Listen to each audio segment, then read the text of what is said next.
Estoy doblemente satisfecho porque tengamos la oportunidad de poder hablar sobre el imperio persa aqueménida, un imperio que durante mucho tiempo se llegó a decir que había sido un imperio olvidado, ¿no? Incluso una exposición procedente del Museo Británico que estuvo en Barcelona y el catálogo se titulaba así, Un imperio olvidado. No es que exactamente fuese un imperio olvidado, pero siempre nos habíamos aproximado al imperio persa aqueménida desde el punto de vista de los autores griegos y de las fuentes clásicas. Y eso ha generado una serie de clichés, de tópicos sobre los persas, en general nunca buenos, que han distorsionado lo que fue la realidad de este imperio que constituyó el primer imperio mundial de la historia y uno de los imperios más grandes que ha existido en la antigüedad y a lo largo de los tiempos. Como decía el profesor Domínguez Monedero, ¿por qué se eligió la figura de Darío I y no, como ustedes saben, la de Ciro el Grande, que es el que realmente funda el imperio persa hacia el año 559 o 550 a.C.? Bueno, porque yo creo que Ciro es el fundador, lleva a cabo las conquistas como ahora veremos, de buena parte de los territorios que constituirán el imperio persa aqueménida, conquista que completa su hijo y heredero Cambises con la conquista de Egipto, pero el que realmente consolida el imperio persa, y yo creo que para consolidar un imperio no es únicamente necesaria la conquista, sino que es necesaria la creación de unas instituciones que generen una estructura sólida que permita que un imperio perdure en el tiempo, como perduró el imperio aqueménida durante 2 siglos, fue Darío I, al que además voy a presentar como lo que seguramente fue, que fue un usurpador y de hecho alguien que llegó a ser rey cuando en principio lo esperable no es que fuese él rey, porque no era heredero directo de Ciro el Grande, el fundador del imperio aqueménida. Como decía, el primer imperio mundial, uno de los imperios más grandes de todos los tiempos, multicultural, multiétnico. Yo sé que la palabra multiculturalismo es un término que ahora está en crisis, aunque es un término, la verdad, que muy bonito y muy digno. Sí que querría matizar que es cierto que voy a defender que fue un imperio multicultural y multiétnico. Incluso podríamos hablar de otra palabra que está en crisis, podría ser un ejemplo de imperio federal, y la única condición que los persas exigían para que cada una de las provincias, conocidas como satrapías, pudiese tener un cierto autogobierno era la obligatoriedad de pagar un tributo, de pagar impuestos. Yo creo que los persas fueron inteligentes desde este punto de vista y esa inteligencia fue mérito de Darío, que es el que, según nos informa Heródoto, llevó a cabo la división provincial en 20 satrapías o provincias del imperio persa, que, como ustedes pueden observar, abarcaba desde la actual Bulgaria, ¿no?, hasta Pakistán, o lo que sería Turkmenistán, Tayikistán, el Kazajstán, el actual, obviamente, Irán, pero también Egipto, hasta Sudán, todo lo que es la costa oriental mediterránea, Chipre, la actual Turquía, o sea, una serie de pueblos y una serie de culturas muy diversas que los persas realmente deberían ser muy hábiles a la hora de gestionar, porque este imperio tuvo una existencia de 2 siglos, que no es poco. Hay un tópico también historiográfico de que el imperio persa tuvo como un momento de esplendor que iría desde Ciro hasta Darío I, hasta el año 486 a.C., que es el año de la muerte de Darío, y que a partir de Jerjes se iniciaría lo que se llamaría un periodo de estancamiento económico y de decadencia. Bueno, eso no es del todo cierto, eso también es un reflejo de un tipo de fuentes, sobre todo de fuentes griegas del siglo IV, que ofrecen una imagen estereotipada, llena de clichés sobre la cultura de los persas aqueménidas y sobre la corte aqueménida, una imagen que además ha sido una imagen de larga duración, una imagen que ha perdurado hasta bien entrado el siglo XX e incluso en reputados especialistas, por ejemplo de Oxford, han llegado a decir que si los persas hubiesen vencido en la batalla de Salamina, Europa estaría repleta de minaretes. O que si, y viene de lejos esa idea ya la crearon los griegos después de las victorias de Maratón y Salamina, la Primera y la Segunda Guerra Médica, crearon un cliché del triunfo de la libertad sobre la esclavitud y la servitud asiática, una imagen del imperio persa como un gobierno despótico, una imagen de su gran rey como un déspota oriental, encerrado en el harén y víctima de las conjuras del harén. Edward Said definió esta manera de interpretar lo que sería el mundo oriental como orientalismo, y de hecho es presentar el mundo oriental como un mundo al revés del mundo occidental, lo que son las virtudes del mundo occidental, ¿no? Pues se convierten todas en vicios en el mundo oriental. Entonces, en el mundo oriental no hay nada a emular, sino que todo se ha de censurar. E incluso pocas de las palabras que han pervivido hasta nuestros días, que ustedes pueden relacionar con el imperio persa aqueménida, tienen una connotación clarísimamente negativa, como por ejemplo la palabra sátrapa, que es una palabra que hace referencia a un gobernador provincial y que para nosotros pues, también tiene esta connotación de un gobernante corrupto y despótico que no respeta la libertad. Bueno, ya veremos que hay dos palabras más que han pasado a la tradición, que curiosamente estas no tienen una connotación negativa, unas absolutamente neutras, la palabra pistacho, o sea, para los griegos los persas eran famosos porque comían pistachos, y los pistachos de Irán, pues evidentemente son pistachos de muy buena calidad, y la otra palabra que ha pasado a la tradición, y esta sí que no con una connotación negativa, y de la que hablaré en su momento, es la palabra paraíso, O sea, los reyes persas, luego comentaré, aclimataban especies, tanto animales como vegetales, de todos los puntos del imperio en una especie de reservas de caza y de ocio que se llamaban así, paraísos, donde el rey se ejercitaba con los cortesanos en la caza y en actividades cinegéticas. Dicho esto, bueno, aquí quizás en un mapa se ve un poco más claro lo que sería la extensión del imperio que comentaba, ¿no? Si hablásemos de países actuales, los que comentaba antes, o sea, un imperio muy amplio, cuyo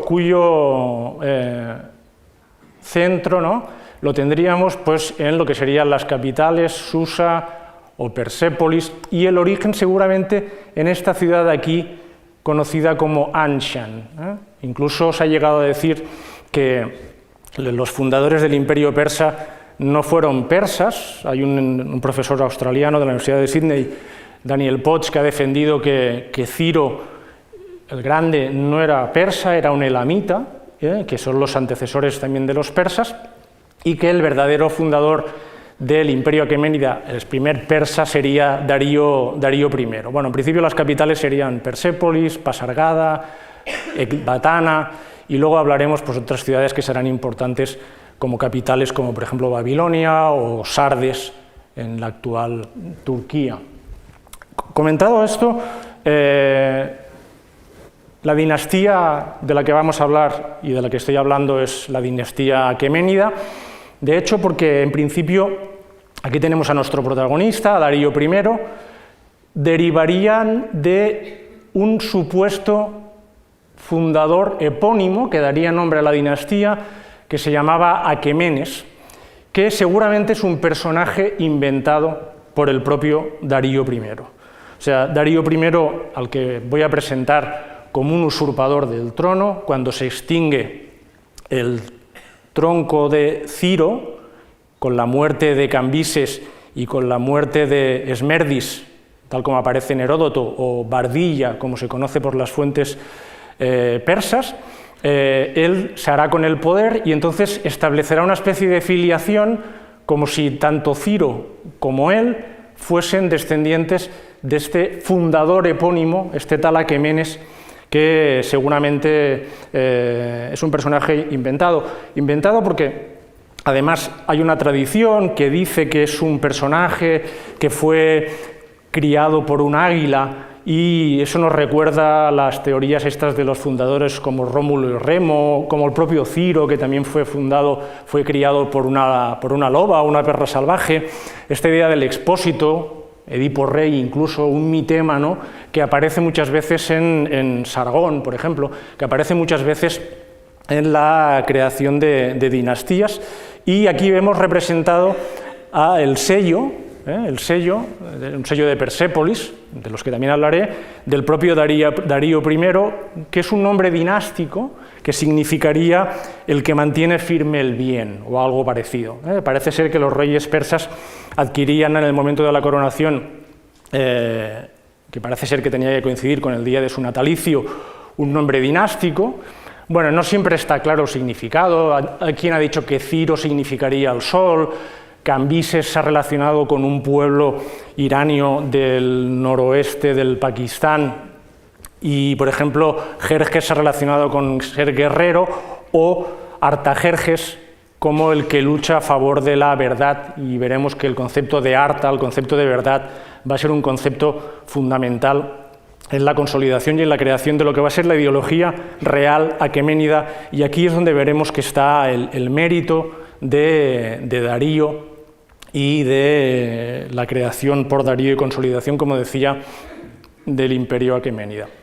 Bueno, aquí tenemos una representación del gran rey en Persépolis, pues acompañado con estos sirvientes detrás de él, con un parasol y el matamoscas. Este tipo de cosas a los autores griegos les llaman mucho la atención, e incluso, curiosamente, los griegos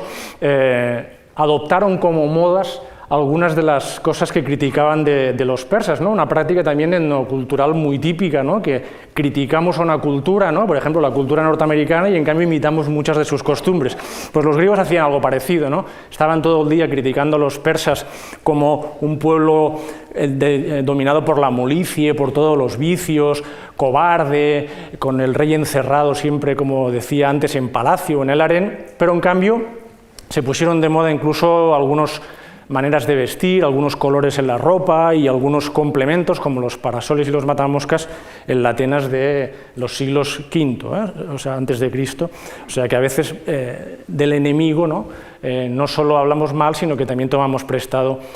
aquello que nos fascina o nos llama más la atención. Bueno, una referencia muy breve a lo que es el dossier documental, ¿no? de qué tipo de fuentes disponemos para hablar del imperio aqueménida. Bueno, en primer lugar, disponemos de la gran creación, y aquí está el mérito fundamental de Darío I, de ser consciente del poder de la imagen para legitimar a un soberano. Entonces, Darío lo que va a hacer es, va a multiplicar lo que es su imagen y lo que es su mensaje por todo el imperio. Y, por ejemplo, en el momento que sea coronado como rey, pues en la montaña del Bagastán, la morada de los dioses, en el camino hacia Ecbatana, hará cincelar, por ejemplo, esta inscripción espectacular en la que se le ve pues, venciendo a una serie de pueblos que, cuando él fue nombrado rey, se sublevaron y durante fueron 9 pueblos y 19 batallas, consiguió dominarlos y hizo cincelar esta victoria en esta espectacular inscripción. Esta inscripción está en 3 lenguas, que van a ser las 3 lenguas que utilicen mayoritariamente los persas aqueménidas, y esto van a ver ustedes que también es otra muestra de pragmatismo. Está en la lengua elamita, que fundamentalmente se va a utilizar en las tablillas persepolitanas de Persépolis, que son de carácter económico, y también las inscripciones reales. Está escrita en la lengua acadia, que es la lengua que se hablaba en Babilonia, y está escrita en persa antiguo. Curiosamente, es a partir de Darío cuando por primera vez la lengua persa se pone por escrito. Y evidentemente lo que hace Darío es repartir una copia de esta inscripción por todo el imperio, como podemos ver por ejemplo aquí en un papiro procedente de una guarnición judía en Elefantina, en Egipto, en la que hay una copia de esta inscripción. O sea, esta inscripción, incluso Diodoro de Sicilia nos dice que la distribuyó por todo el imperio, o sea, hizo distribuir esta inscripción por todo el imperio. Otra de las lenguas que van a utilizar los persas mayoritariamente es el arameo imperial, como lengua también de comunicación y como lengua diplomática, es la lengua que se utiliza en el Próximo Oriente, y el problema es que no disponemos de fuentes propiamente persas. Los persas fueron avaros a la hora de explicarnos su historia, no disponemos de ningún libro persa que nos explique la historia de los persas, por más que, si ustedes leen la Biblia y leen el libro de Esther, pues allá se nos explica que el rey Asuero, Jerjes, se hacía leer por la noche los anales reales, información que encontramos en otras fuentes. Parece ser que sí, que existieron los anales reales que se han perdido, y entonces hemos de recurrir a los autores clásicos, especialmente a Heródoto, o también ustedes conocen los persas de Esquilo, muchos otros autores, en los que no me entretendré. Por ejemplo, Jenofonte es muy útil, aunque no hable tanto de Darío, pero es muy útil, sobre todo la Ciropedia, porque nos explica muchas cosas sobre las instituciones persas, aunque también con un cierto espejismo espartano. Hay que ir a las tablillas, miles y miles de tablillas de carácter económico que se conservan en la ciudad de Persépolis. Se conservan gracias a la desgracia de que Alejandro Magno incendió la ciudad en el año 330 y se conservaron miles de tablillas de carácter económico porque los persas llevaban un registro muy riguroso de la economía del imperio y se almacenaba en un edificio que se llama el Tesoro y otro edificio que se llamaba la Fortificación en la ciudad de Persépolis, y controlaban, pues bueno, la economía de este imperio que abarcaba más o menos unos 4 millones de kilómetros cuadrados y que se ha estimado que tendría unos 50 millones de habitantes en total. También evidentemente podemos recorrer algunos libros bíblicos, antes hablaba del libro de Esther. Han de pensar ustedes que en la Biblia los persas aqueménidas acostumbran a salir muy bien parados porque Ciro el Grande permitió el regreso de los judíos a Jerusalén y la reconstrucción del templo, y Darío también autorizó el culto, ¿no?, a Yahvé, y entonces en la tradición judía los persas aqueménidas, a diferencia de ahora que no tienen ni buenas relaciones con Irán, ¿no?, en cambio, con los persas aqueménidas tienen muy buena imagen. Incluso, a título de anécdota, igual ustedes vieron este año que cuando se trasladó la embajada de Estados Unidos a Jerusalén, Donald Trump, en Israel, se acuñó una moneda que está Donald Trump y Ciro el Grande. O sea, juntos en el reverso de la moneda, cosa que, por cierto, había hecho en 1971 el propio Shah de Persia, cuando celebró los 2500 años de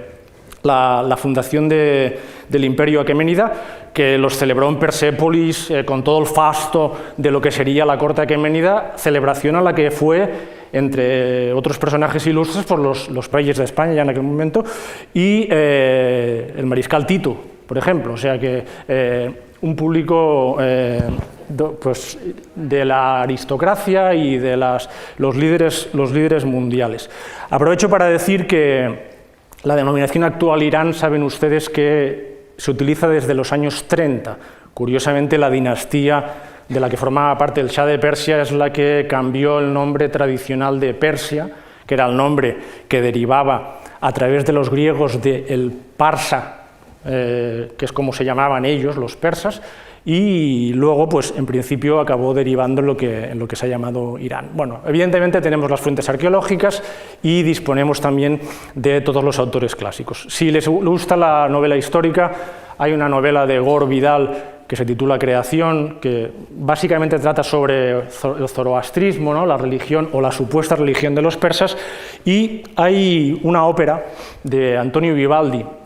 que les recomiendo, que es La coronación de Darío, y hay bastantes óperas barrocas dedicadas a los reyes persas, y seguro que todos ustedes conocen el famoso Ombra Monofui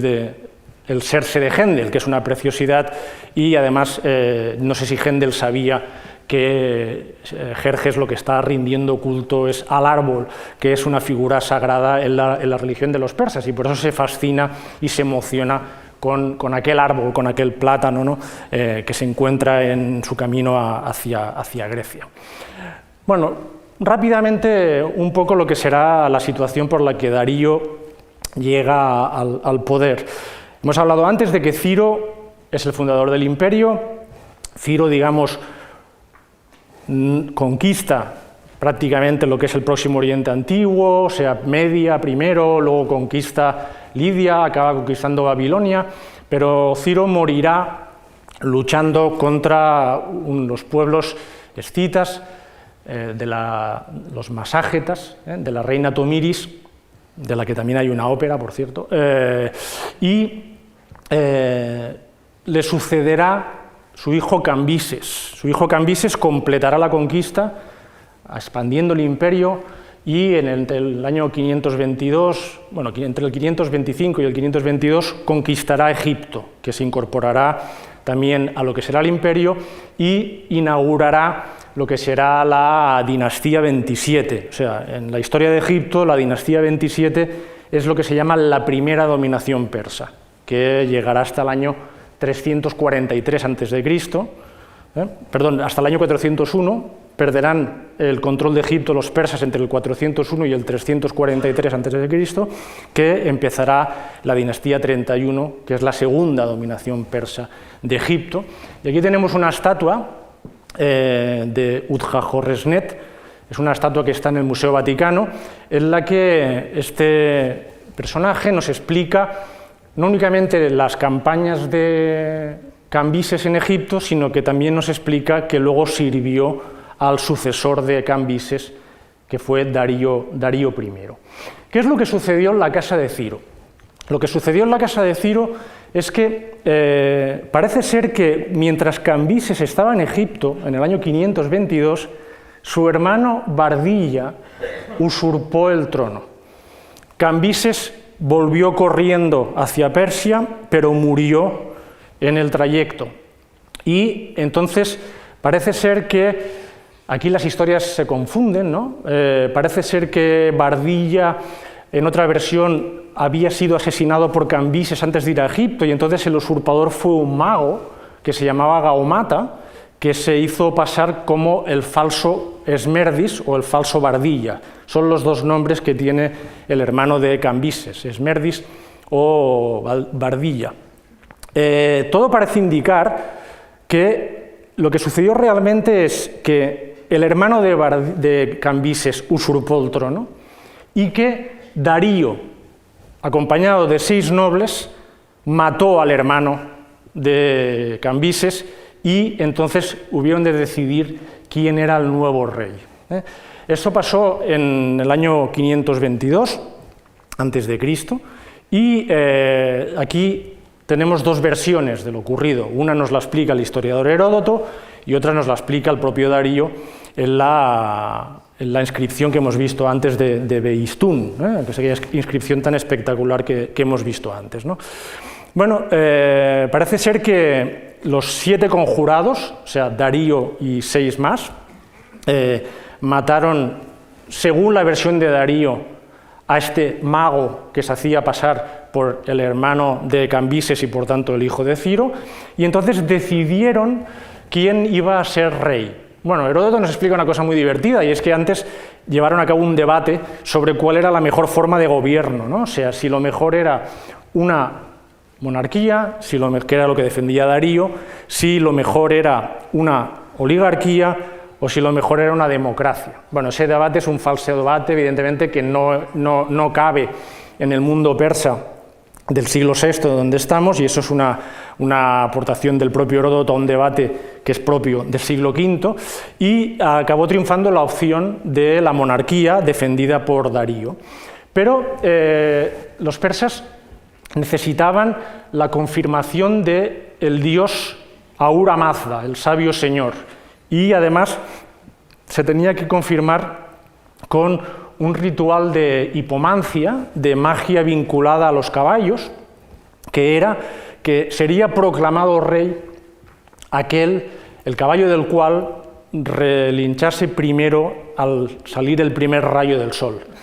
El palafranero de Darío, la noche anterior, llevó al caballo de Darío junto a una yegua, justo donde se tenía que celebrar al día siguiente, ¿no?, la elección del soberano, y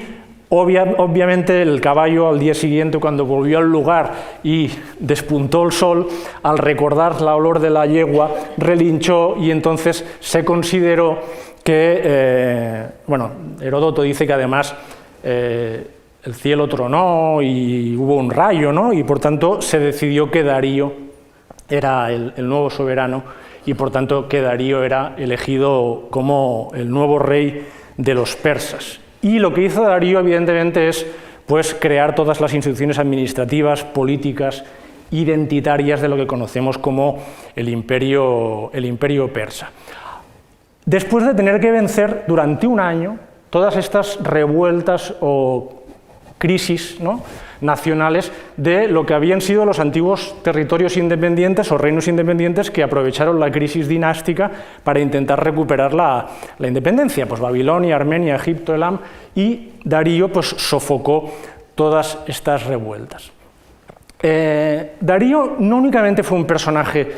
hábil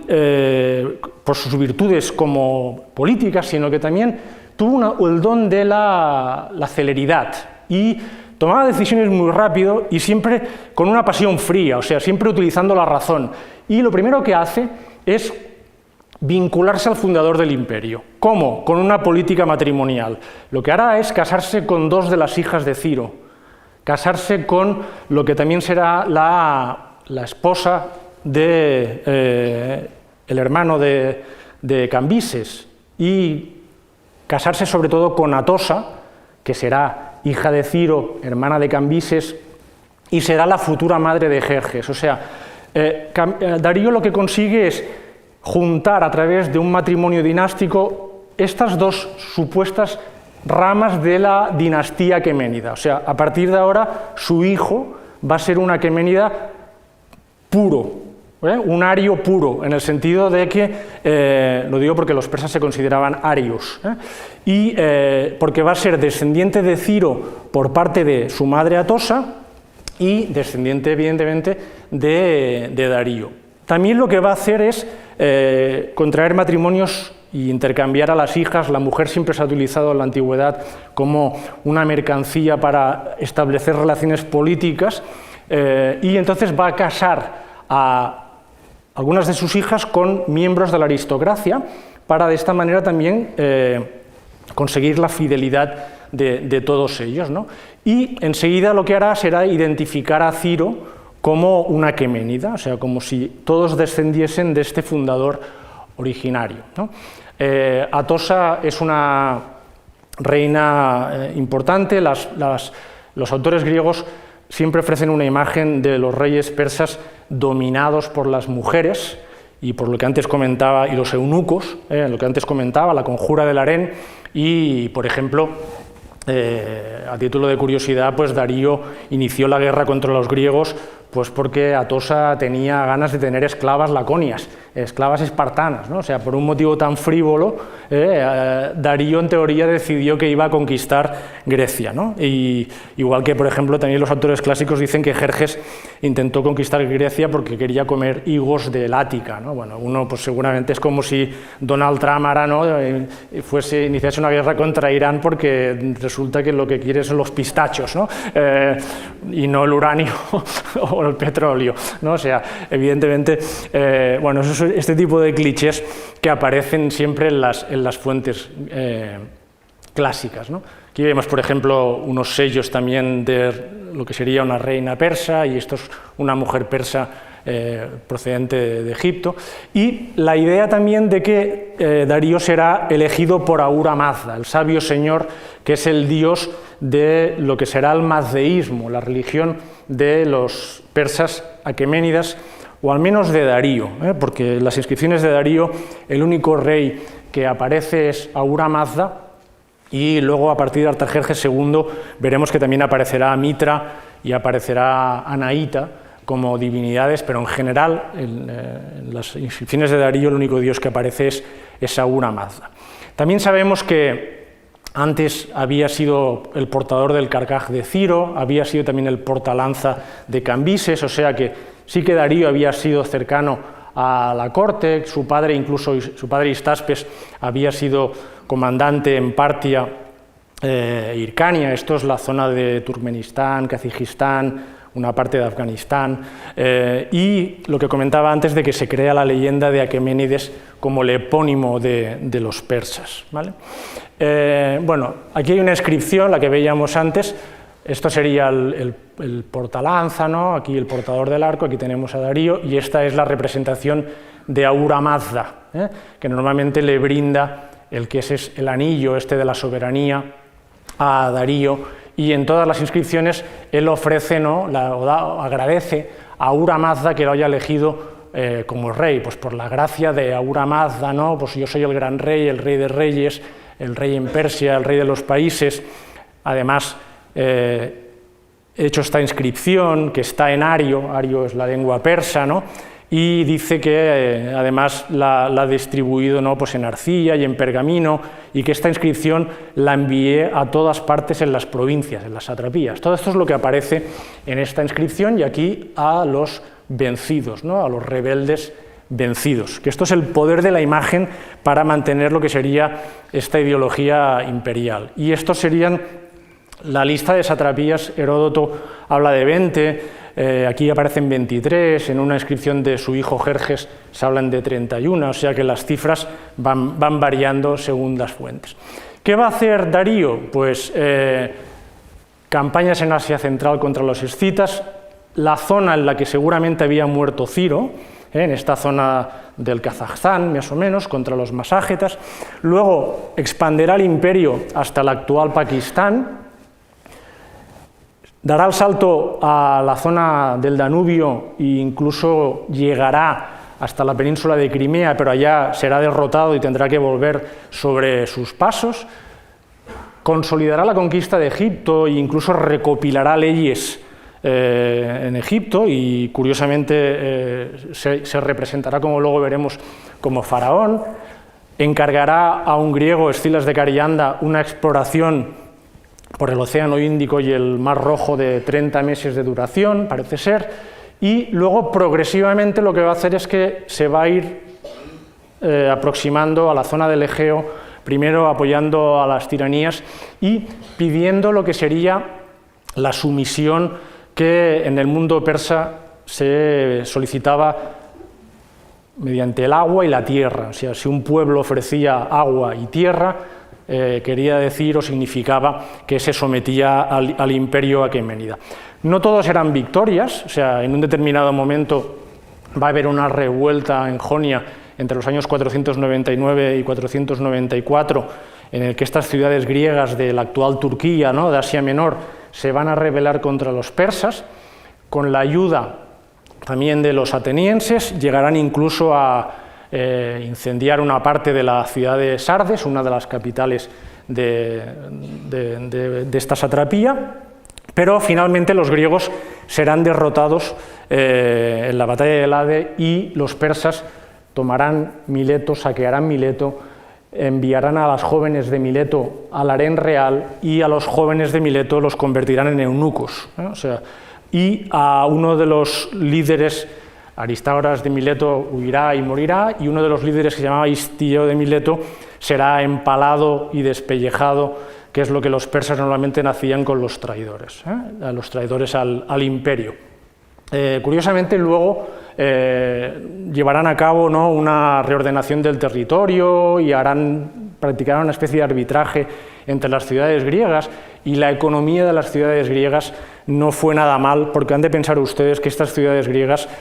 es el final de lo que se entiende como la ruta de la seda, o sea, lo que son las calzadas reales que unen desde la India hasta el Mediterráneo. Pues estas ciudades se enriquecerán de convertirse en emporios de salida de las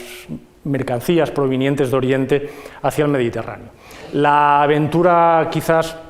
más famosa que conocemos de Darío es la que se conoce como Primera Guerra Médica y lo que es la derrota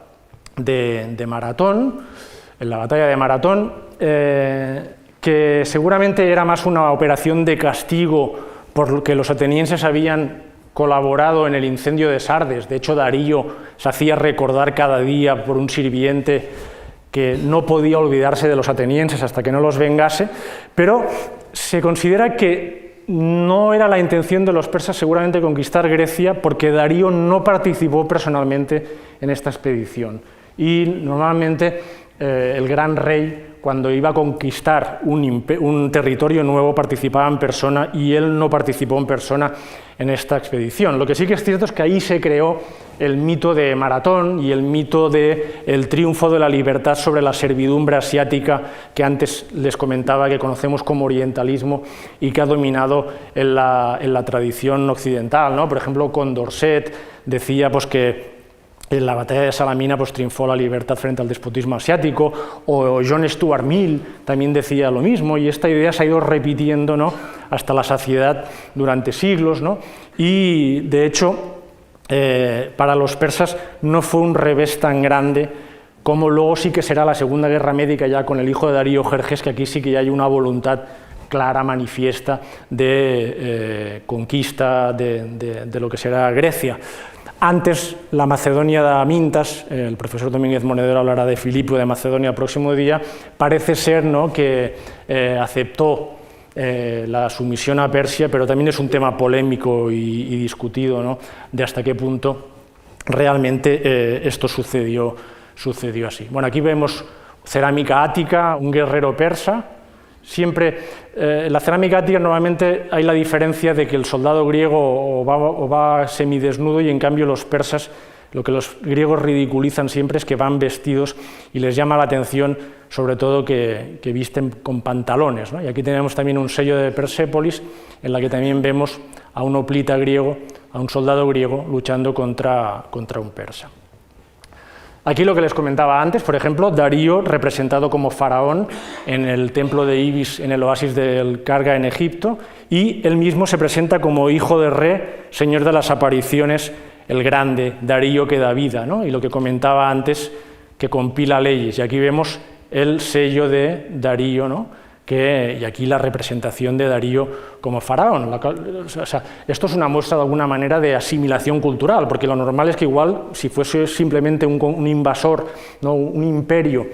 que en antiguo persa se conoce como Bumi, ellos lo denominan tierra al imperio, pues igual se hubiese representado a la manera persa, y no, se representa pues como a la manera egipcia, ¿no?, como faraón del Alto y del Bajo Egipto, ¿no? O sea, no tiene ningún tipo de problema. En lo que respecta a la creación de la ideología imperial, y esto es lo que yo decía del poder de la imagen y el mérito de Darío, ¿no? Bueno, pues crea toda una iconografía que va a aparecer ubicuamente en sellos y sobre todo conservada en la ciudad de Persépolis, y siempre con las inscripciones en las que explica, ¿no?, lo que son sus gestas, ¿no?, y la idea de que Persia ocupa el centro y luego que es un pueblo que se consideran arios. Por otra parte, lo que va a hacer Darío es, la capital originaria del imperio era Pasargada, fundada por Ciro, y Batana era la capital de los medos. Los medos es como también los griegos conocían a los persas, y Babilonia evidentemente era una ciudad, pero no era una ciudad de origen persa, y lo que va a hacer Darío es, por una parte, convertir Susa en una de las capitales principales. De hecho, para los autores griegos la capital del imperio es Susa, y va a fundar ex novo una ciudad en el 518 a.C., que es la ciudad de Persépolis, que es de donde proceden estas imágenes que estamos viendo y que aprovecharé para comentar algunas cosas de las instituciones y las costumbres de los persas. Por otra parte, lo que comentaba también antes, que por primera vez va a aparecer la escritura de la lengua persa en escritura cuneiforme, que antes no se había producido nunca, ¿no? Entonces también vamos a ver siempre la representación de los que son los soldados, ¿no?, del ejército persa y lo que son los pueblos que rinden tributo y que pagan tributo, ¿no? Y que normalmente parece ser que en el mes de marzo, cada año en una fiesta que era la celebración del Nowruz o el Año Nuevo, en el mundo antiguo el Año Nuevo empezaba en el mes de marzo con el equinoccio de primavera, y parece ser que entonces también se celebraba una fiesta, de hecho se sigue celebrando en Irán esta fiesta, el Nowruz, y parece ser que los pueblos tributarios iban en procesión y desfilaban delante del rey y llevaban como ofrenda, ¿no?, el tributo. Bueno, es muy habitual la presencia del ciprés, del árbol, ¿no?, en la iconografía persepolitana, y normalmente los persas pues tienen toda una relación con el tema de las plantas, como luego veremos en el caso de los paraísos, ¿eh? La ideología real. Normalmente eso es una inscripción de Darío en la que dice: como caballero soy buen caballero, como arquero soy buen arquero a pie y a caballo, como lancero soy buen lancero a pie y a caballo. He aquí las cualidades que Ahura Mazda me ha dado. Y normalmente la ideología real consiste en, o la educación de los persas consistía en saber montar a caballo, disparar con el arco y decir la verdad. Por otra parte, Darío, por primera vez, crea también otro elemento de consolidación de lo que sería un sistema económico y un sistema imperial, que es la moneda de oro, el dárico, que es una moneda de 8,4 gramos de peso, que curiosamente solo funciona en la parte occidental del imperio, y también hay una versión, el siclo, en plata, de 10,75 gramos, con la iconografía parecida. Y lo que es bastante espectacular es todo lo que es la presencia de las armas, este tipo de espadas aqueménidas en el oro. Todo esto es del tesoro del Oxus, en una zona de Afganistán donde aparecieron estas figuras de oro. Aquí tenemos un persa, y esto es otro de los motivos iconográficos, que es lo que se conoce como el héroe real luchando contra una especie de bestiario semimítico. Lo que van a hacer los persas es recoger, en esto son muy eclécticos, recoger muchos motivos iconográficos de lo que es el mundo del Próximo Oriente Antiguo. Ya les hablaron de Asiria el otro día, y por tanto mucha de la iconografía que ustedes van a ver aquí recuerda precisamente a este mundo de los asirios o a este mundo babilonio. Y aquí tenemos los restos de un tapiz conservado en Siberia del siglo V, en la que también se ven aquí pues, a estos jinetes persas. Estos serían los restos de Susa. Y aquí tendríamos la representación de los lanceros de Susa, que se conservan en el Museo del Louvre, y también parece ser que Darío formó lo que sería, o estructuró el ejército con lo que sería un regimiento de los inmortales. Aparecen en Heródoto con esta denominación, y parece ser que era como un cuerpo de élite formado por 10.000 hombres, y se les llamaba inmortales porque cuando caía uno en combate pues era automáticamente sustituido por otro, ¿no? Y normalmente pues aquí vemos lo que es la representación típica de un persa, que si ustedes leen a Heródoto pues dicen que los define que tienen la nariz aguileña, y todos los persas que van a ver representados tienen curiosamente la nariz aguileña. Esto sería la ciudad de Susa, los restos de Susa. Y esto sería la fundación de Persépolis, que sería pues, la ciudad más espectacular conservada, y esta sí fundada por Darío, lo que sería una sala de audiencias o apadana, ¿no? Aquí es el Palacio de Jerjes, y el tesoro donde se almacenaban todas estas tablillas de carácter económico que les comentaba antes de Persépolis, que se conservaron gracias al incendio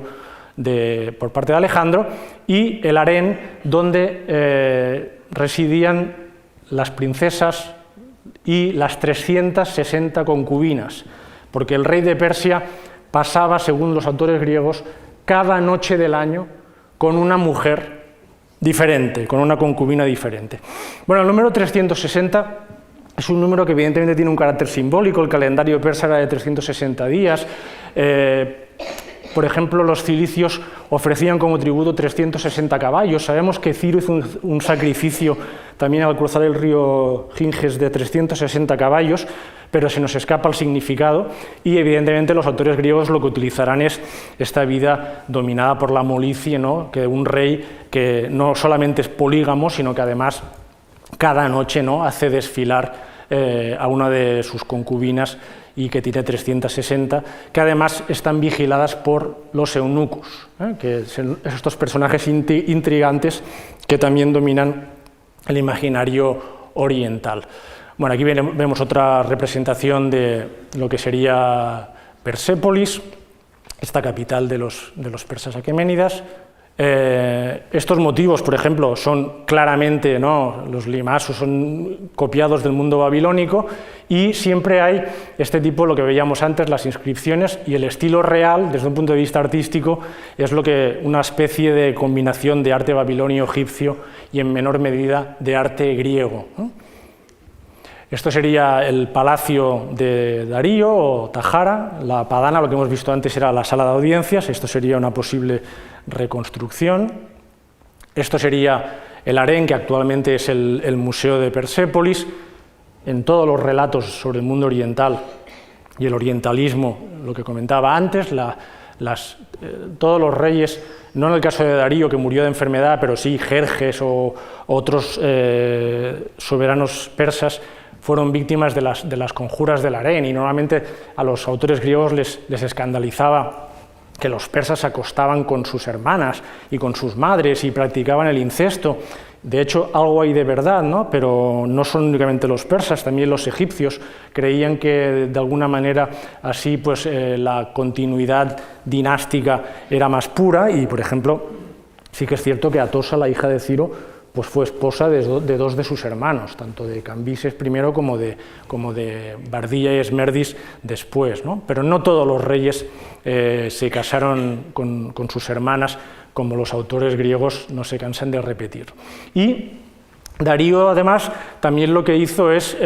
construir lo que fue su tumba, ¿no?, cerca de Persépolis, en Naxio-Rustam, que es la tumba de Darío aparece aquí, y aquí tenemos a Darío, la inscripción, y debajo se hace sostener por todos los pueblos, ¿no?, que controla el imperio, ¿no? Y hay una inscripción, si tú piensas cuántos países domina el rey Darío, pues mira las imágenes que hay debajo y lo sabrás, ¿no? O sea, que para que veas que el imperio persa pues es un imperio muy extenso. Y aquí tenemos lo que se llama la Torre de Zoroastro, que hay quien dice que la coronación se celebraría aquí, hay quien dice que la coronación se celebraría aquí en Pasargada. Esto es la Torre de Zoroastro de Naxi-Rustam, esto es la tumba de Ciro en Pasargada. Dicen otros que la coronación se celebraría aquí vistiendo las ropas y las insignias de Ciro y mostrándose desde una de estas ventanas en otra torre que hay idéntica en Pasargada, que se llama el Zendán, mostrándose ante el pueblo. Bueno, lo de las satrapías que comentaba antes, la división provincial, aquí pueden ver en un mapa la contribución de las diferentes satrapías. Por ejemplo, la India es lo que es el Pakistán actualmente, es la satrapía que más contribuye normalmente en plata, pero hay algunas satrapías, pues por ejemplo Egipto también contribuye con plata, pero también con trigo y con unos derechos de pesca, o algunos pueblos que no son exactamente satrapías, como Arabia, pues envían incienso, o los cilicios envían caballos, o sea que en general el tributo se paga tanto sea en plata como en especie. Darío también crea lo que es una red viaria, lo que se llaman las calzadas reales que unen el imperio, y lo que comentaba antes, cómo se conecta el mundo oriental con el Mediterráneo, lo que se llaman las calzadas reales. Fija una unidad de medida, la parasanga, de 5 kilómetros, y vertebra el imperio con este tipo de calzadas que son como casi un precedente de lo que serán las vías romanas, e incluso lleva a cabo o finaliza lo que será el precedente del canal de Suez, que es un canal que conecta lo que sería el Nilo y el Mar Rojo, y curiosamente el hijo de Lesseps encontró 4 inscripciones de Darío, en la que él mismo dice, el rey Darío dice: yo, un persa, partiendo de Persia, conquisté Egipto y ordené cavar este canal desde el río llamado Nilo que fluye en Egipto hasta el mar que empieza en Persia. De tal modo que cuando este canal fue acabado como yo ordené, barcos desde Egipto lo cruzaron hasta llegar a Persia, tal y como yo había previsto. Este canal se había empezado anteriormente en época del faraón Necao, y Darío parece ser que lo que hizo es que lo finalizó. Aquí vemos también a Darío, que vuelve a representarse como faraón haciendo una ofrenda a Anubis, y esto es una estatua de Darío que fue hallada en Susa, pero que es proveniente de Egipto, y aquí vemos uno de los símbolos del rey, que es esta cimitarra, esta especie de puñal que se llama Quinaques, y que es uno de los símbolos de la realeza persa. Esto es el tesoro, lo que les comentaba antes, el centro de lo que sería el corazón, el centro de la economía del imperio, juntamente con otros tesoros que habría repartidos en cada una de las satrapías, y estas son las tablillas que conservamos, están escritas en lengua lamita, y conservamos tablillas, por ejemplo, de cómo se gestionan las tierras del rey, las tierras de las princesas de la corte, cómo se ofrecen raciones y pago por los trabajos a los trabajadores que se llaman kurtash, y también disponemos de información de unas tablillas de una casa de negocios en Babilonia, los Murashu, que también gestionaban lo que era la economía del rey de Persia. El tema de los paraísos se comentaba antes, un texto de Jenofonte que nos habla de que los persas les gustan mucho los vergeles, que ellos llaman paraísos, llenos de todas las cosas bellas que produce la tierra, y tenemos otro documento excepcional, una inscripción que también se conserva en el Louvre, que es una carta que Darío envía a un servidor suyo, conocido como Gadatas, en el que le llama la atención, ¿no? Bueno, primero le felicita, ¿no? Porque ha trasplantado árboles más allá del Éufrates, o sea, esto de aclimatar especies, ¿no? De una parte del imperio a otra, pero por otra parte le llama la atención porque está vulnerando unos derechos que tienen los sacerdotes del templo de Apolo en esta zona de Magnesia, y Darío lo llama al orden. Aquí tenemos un sello también procedente del Louvre, en lo que se ha querido ver una imagen del rey como el rey agricultor, ¿no? Que es una de las representaciones que el rey de Persia también utiliza, y aquí vemos lo que sería el resto de uno de estos paraísos en Pasargada y la reconstrucción que han hecho los arqueólogos franceses, y un sistema muy interesante que se llaman canats, y es una especie de canalizaciones subterráneas mediante las cuales los persas llevaban el agua a estos paraísos. Por ejemplo, aquí ven ustedes, son como una especie de un túnel subterráneo, ¿no? Y que se desciende por estos agujeros que ven aquí, y este es procedente de Egipto, y por aquí se llevaba el agua a estas reservas de caza y a estos paraísos, que por cierto los autores griegos decían que los persas eran unos cobardes, que tenían que cazar con los animales encerrados como si fuese un zoológico, ¿no? Porque no eran capaces de poder cazar al aire libre, ¿no? También sería seguramente un espacio dedicado al ocio. Y el otro tópico que normalmente aparece en los autores clásicos de la riqueza, de la opulencia del rey, y que está también relacionado con el tema de la economía, es la mesa del rey, ¿no? Parece ser que el rey persa es muy aficionado a la celebración de banquetes, y hemos conservado pues este tipo de copas espectaculares, o estos restos, ¿no? de vajilla, que también vemos representados en la iconografía persepolitana. Y normalmente, si ustedes leen a los autores clásicos, pues el gran rey de Persia era pues como una especie de bon vivant que estaba siempre en banquetes pantagruélicos, ¿no? O sea, solo lo que hacía era que salía de la arena a la mesa, ¿no? Y de la mesa al harén, y que no hacía nada más que disfrutar de una vida muelle, ¿no? Como si no se dedicase a nada más, cuando de hecho el rey persa y la corte persa se ha llegado a decir que era como un campo de tiendas itinerantes. No pierdan de vista que este pueblo originariamente es un pueblo nómada, y por tanto, aunque se desplacen por las capitales en diferentes momentos del año. Por ejemplo, en verano están en Ecbatana, y en Persépolis están en otoño, y en Susa pues están en primavera, y en Babilonia pues están en invierno. Allá donde va el rey, allá donde se desplaza el rey, se desplaza toda la corte, y curiosamente pues también los autores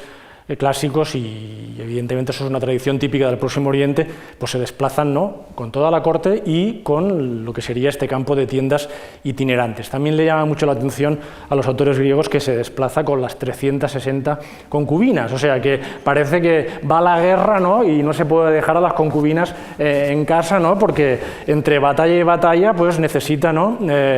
pues satisfacer su apetito insaciable, que no deja de ser evidentemente un cliché y una falsedad.